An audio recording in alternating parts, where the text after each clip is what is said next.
It's probably a little different than I usually do. You know, this moment in life when you're doing your enlightenment path, you know, if you got to find out what's going on with you. Sometimes you don't really be seeing it. You know, sometimes you can't. Like with me, my heart, it's just seeing like it's too big. Like sometimes I see my mother in me. My mother, she used to give all these people chances left and right that seemed like they was the devil. You see the goodness in them left and right, but it ain't good for her. I'm starting to say that about me, myself.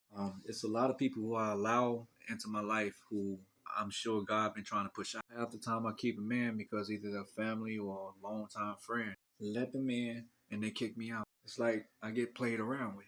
Now, one thing about me, I do tell people, I let people know when they're wrong, especially at work. But I ain't gonna lie. It's one person that I've never been able to face. So I figure I'm praying that God give me the power, give me the courage, give me the wisdom to function properly when I get to talk to them. And, you know, a friend of mine, which is my wife, she let me know what was the problem, and that's why I love her. You know, she's a very, very smart woman, full of wit. But um, God was able to speak through her on what I needed to hear, and it was just confirmation. Now, watch out now. Whenever you get that, try not to be offended. Try not to be, you know, you try to calm down off rip because you know what's going on. They just don't know what's going on. But at that point, when you hear it again, that's confirmation. So don't play with it. And we all know the best way to forgive somebody is to finally man up and talk to them about what happened. So now that's when you find scriptures you can take in, find everything you can take in.